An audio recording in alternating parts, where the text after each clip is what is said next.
two-man job, but we'll be all right.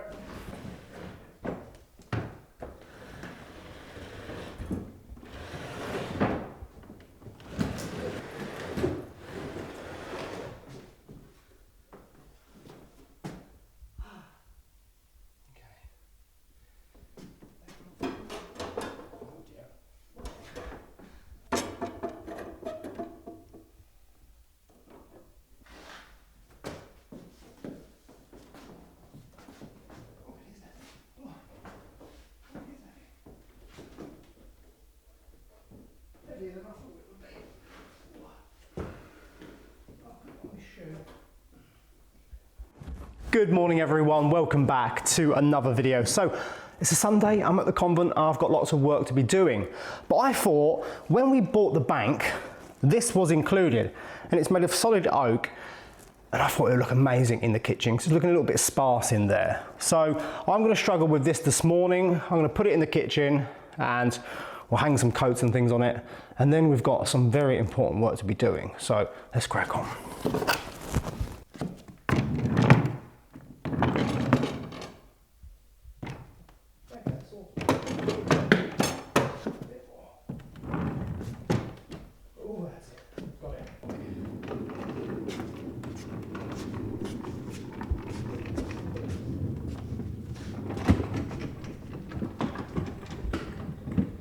Sort of using it as a skateboard, it'll be easier.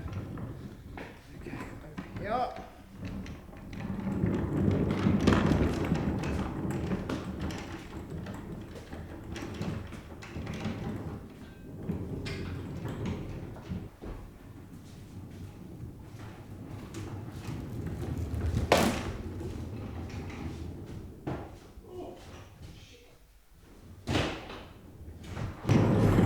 Okay, this is going to be very tight.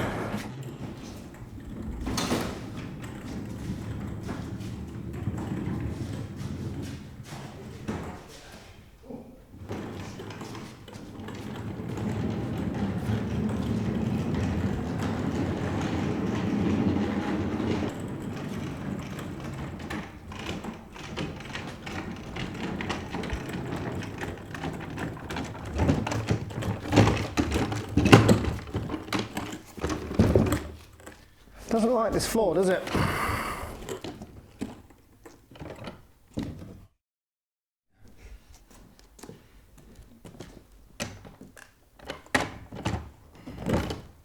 There we go.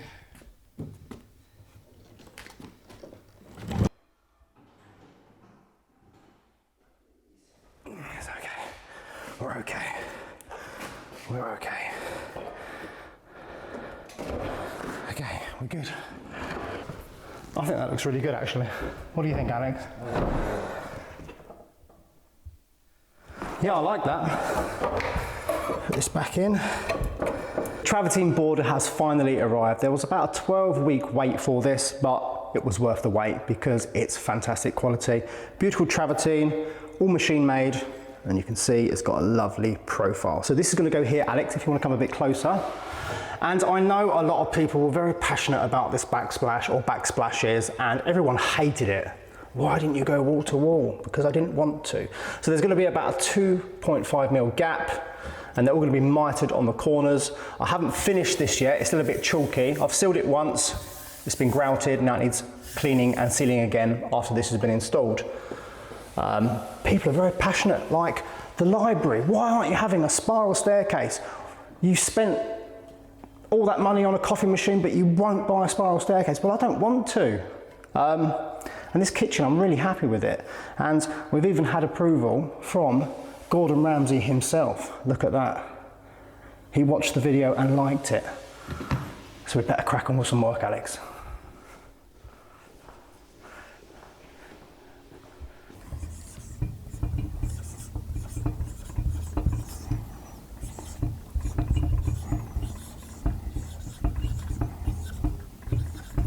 Library stud wall. So this is what we're doing today. We're partitioning the dining room and the library. It's a very important job. But first I need to do some calculations, make sure it's all good. So essentially, that is what we are doing. 7.4. Dyslexic's coming out, isn't it? I can do a 4. I know how to do a 4, I'm just not thinking. 7.4 meters, right? Split that in half, that's 3.7. 3.7, okay. So 3.7 meters, that way, that way, that way. 3.7, that way, that way. Okay, but the door, what is the door measurement? That's what we need to work out. It needs to be the same size as the door coming in, not the door going out. So we're going to measure the door quickly. So it's all about continuity. So these are 1 meter 30 by, don't forget we've raised the floor here slightly, 2 meters 5, which is quite good. But as you go into the library, we're going to make the door slightly bigger. Not wider, just higher. But you'll never notice, maybe an extra 20 centimeters higher. I don't know why the doors are all short in the convent. I know they have raised the floors up in the past. That's probably why. But 20 centimeters won't make a huge difference, but it will just look a bit nicer. And then upstairs, I'm going to use the original doors for the library that I bought. And they're a lot higher. They're probably about 2.5 meters. So 205, so it'll be 225. That'll work really well, I think. You won't notice the difference, I don't think. Paddy's currently making the doors for the here and the basement. And they're the same as the ones that are like in the kitchen. Yeah, so 130, 205. So we're back at the whiteboard, 1 meter 30. And then if we divide that by 2, is that correct? We need to take off 0.65 from that measurement. 0.65 off that measurement. So that way, yeah, that makes sense. That's perfect. And our height is, we're going to say 230 for now, and that allows for, you know, mistakes and things. I'll also make I might make the opening just slightly bigger for now, and when Paddy, no, we'll make it the right size now. It'd be easier, it'd be much easier, rather than having to pack it out with more timber. This won't restrict us in any way, because the doorway will be big enough to carry materials through and things like that. We've done all the big work, the heavy work, the stills are in, and the library bookcases and materials will go through the doorway easily. I mean, we're using that doorway to bring stuff through as well, and it's not a problem whatsoever. So we're not restricting ourselves. Also, you see the beam above my head? It's sagging really bad. And even though we've removed half of the weight off it from this side where we did the library, there's still probably a substantial amount of weight above it. So we're actually using the huge floor joist that we've got left over, and that's going to support this beam as an internal wall. So below my feet is about 15 centimeters of concrete, and then below that is another solid beam like that, which has been supported by concrete pillars and things like that. So that will take the weight perfectly. So there's going to be the doorway, and then timbers off that, which will support the big sagging beam. So it means we can get rid of this aggro prop. And the other beams, what we're going to do with them, we're going to do a flitch method, which is bolt a huge piece of steel either side, and then remove some weight from upstairs, and we'll incorporate some timber around it or something like that to make it look like it's still original. It's the only way we can do it, because the beams, to replace them, very hard to source, very expensive, and just start losing character. And I like the character, I like sagging beams, I don't mind them too much as long as they're structurally sound. So let's start cutting some timber. Okay, we're not using that one because it's a banana.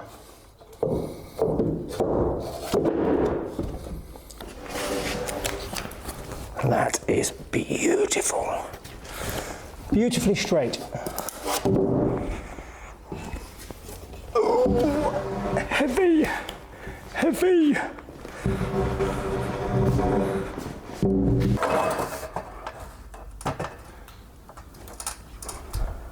So I've laid out the 2 timbers for the floor plate, and I'm actually using the tile floor as like a grid pattern, because when they laid this tile floor, it's perfectly square to the room, and they did such a really good job. So I'm using the lines which are directly below the beams, but I'm not going to fix these yet because there might need some extra measurements and things just to get it exactly spot on. But also the acro prop is in the way, but it might not be in a minute. So I'm just going to measure, mark exactly where the doorway is going to be, cut the timbers, and then we can lay them out really nicely and start putting the uprights in.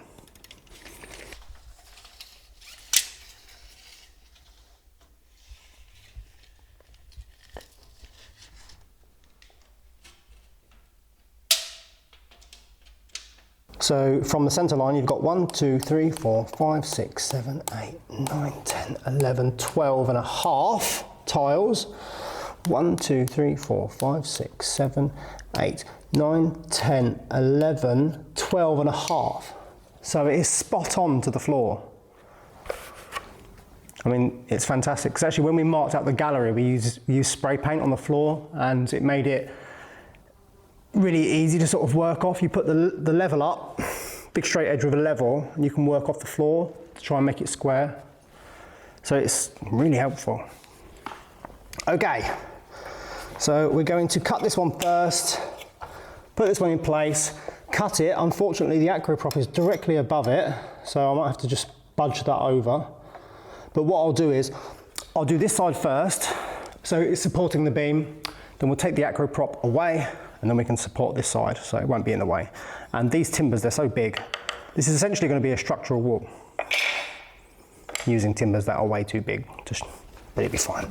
It'll be fine.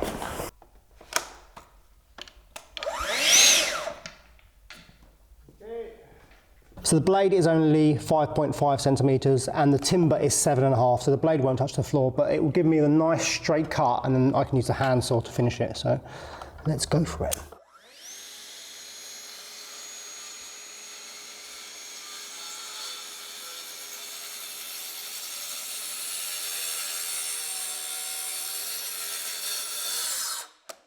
Beautiful, look at that. You can't even see the line. Exactly what we wanted.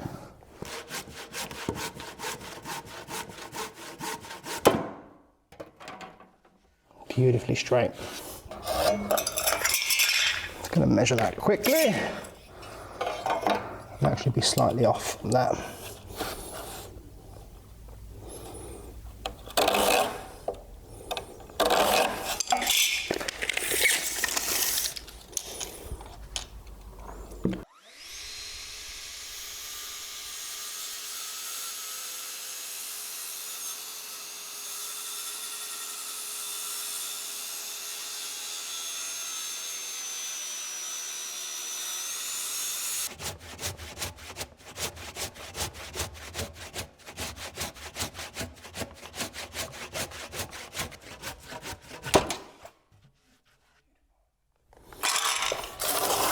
It looks small, but it's not.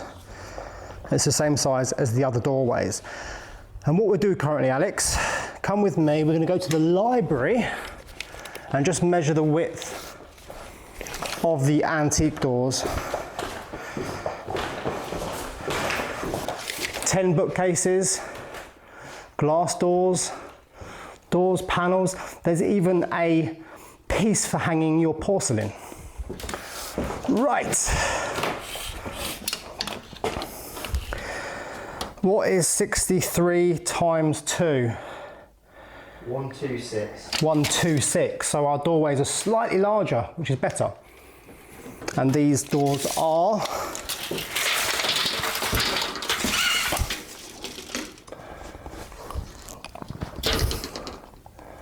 135. But these are going upstairs, these doors. They're not going downstairs. Because downstairs, upstairs we've got bigger doorways for some reason. But downstairs we have literally stonework. So I'm going to make the doors, did I say 220? Can't remember. I think I said 220. But yeah, they'll all match. And when Paddy makes the library doors, I'll get him to incorporate an extra square like this. Because they're very similar. They're very similar. Padding's a better quality. I have probably forgotten how nice this library actually is. Doesn't look like much at the moment, but these are just the bases of the cupboards. And they've got these shelves that pull out to put your books on. So if you choose some books, you can drag this out. Oh, the door just fell off. We'll repair that. But yeah, it's a really, really nice library. Made around 1850, all in oak, and it's all gilt. And we're gonna have to do a lot of work to this to make it pop, and a lot of osmoing. But yeah, that's 1 of 10, by the way. And then above that, you've got 2 meters something of bookcases. We've got all the shelves, we've got everything. Oh, there we go.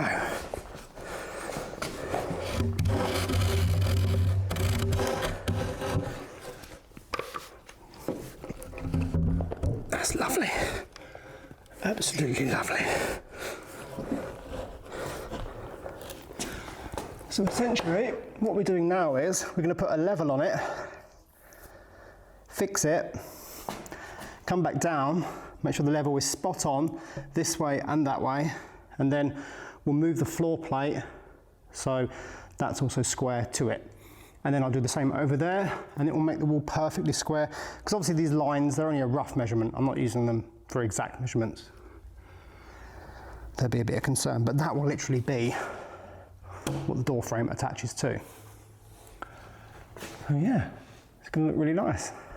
I just suggest, Alex, that it's wedged in, but it might fall on you. So it doesn't seem like it's going anywhere, but just in case it does, I need to get on the blue lift and then fix the top with the level. So yeah, keep away from it. Keep at least 4 meters away from it. It's easier with 2 people.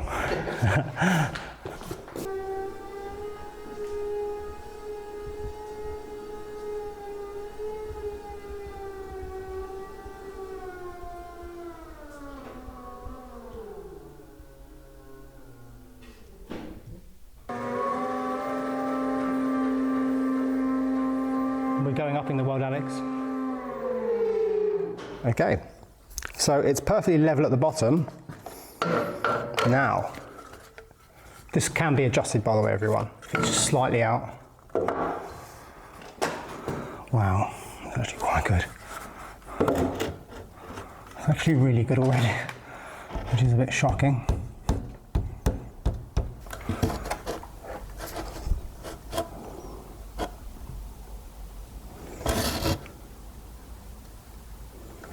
Okay, something like that for now. I'm going to put a screw in like this, which will just wedge it between the 2 beams. Oh no, it doesn't like that. That will just wedge it in place for now. Just want to keep checking the level. I mean, look at that, it's just spot on. What I'm going to do, Alex, is go down and quickly get some L brackets just to fix here and here. Rather than drilling into the timber and up, which will split the timber, these can be then unbolted or unscrewed even, and then micro adjustments can be made, just because once we get them both in, I want to measure the top, the bottoms and the middle, make sure they're all flush, not twisted, and yeah, it'd be really good. So we'll do that. That's not moving now because that screw's sort of wedged in the top. So. Did I scare you? It makes me jump every time. It does, yeah.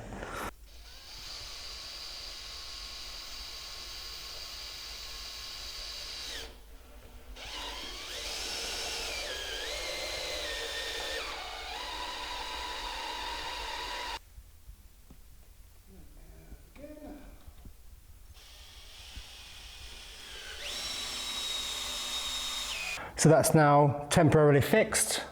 I love using L brackets for things like this because they just work so well, and you're not ruining the wood by going up at an angle and trying to split it and things like that. So that's going to work really well. And like I said, that's like a temporary measure almost. So we can unscrew that, do a micro adjustment, and then screw it back on. Happy with that. And it's perfectly centering the beam. So you can see here that it's perfectly level at the top. It's centered on the beam, but now it's not here where I measured. It's still perfectly within the lines, it's just that the beam, the floor plate needs to go over more, which is going to need a hammer to do that. But let me just check it quickly. It is spot on and spot on, which is really good. So I'm just going to tap that over now, so it's directly below it.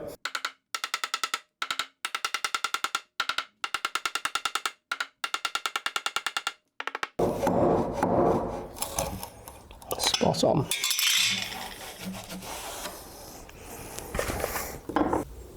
So it's perfectly spot on that way, and now it's really square that way. Happy? So I'm going to do the end plate now, and then I'll fix it to the floor once I've done all the measurements, and then we'll do that side, and then we can infill through the middle, so every 60 centimetres for plasterboard. So I'm going to crack on now, Alex, and you're going to go and edit, because we don't want this video going out at 10 o'clock tonight, do we? No, absolutely not. So I'm going to cut some more timber, I'm going to whack it all up, get it perfectly straight. I want to do that side as well.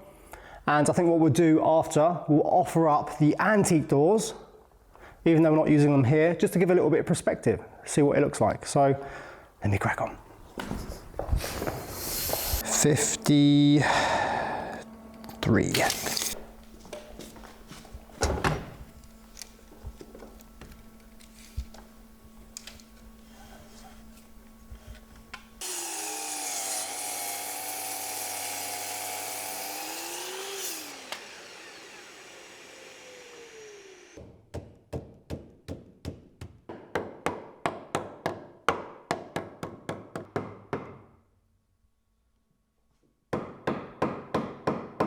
Where have you been, Alex?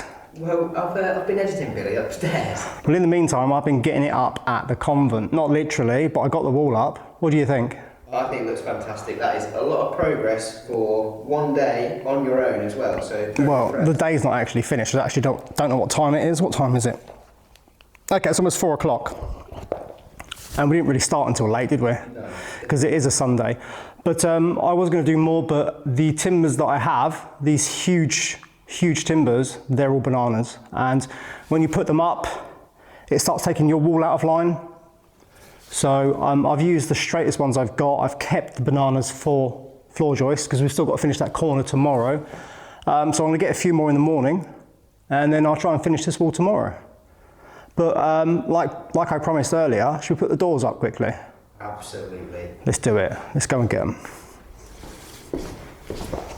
Why are these doors so heavy? Okay, these are a pair and they are a pair. Okay. Nice. Now this isn't quite paddy quality, but these are 1850 quality, like 150, 60 years. Paddy would do better, but it doesn't matter. Ah! Oh my goodness me. Oh my goodness me. Why am I carrying these doors? These doors are thick. Ah. Okay, remember what I said about these doors? They're probably going to go upstairs. I might change my mind. That means I've got to raise that thing up slightly. This straight edge is in the way. Let me move this over.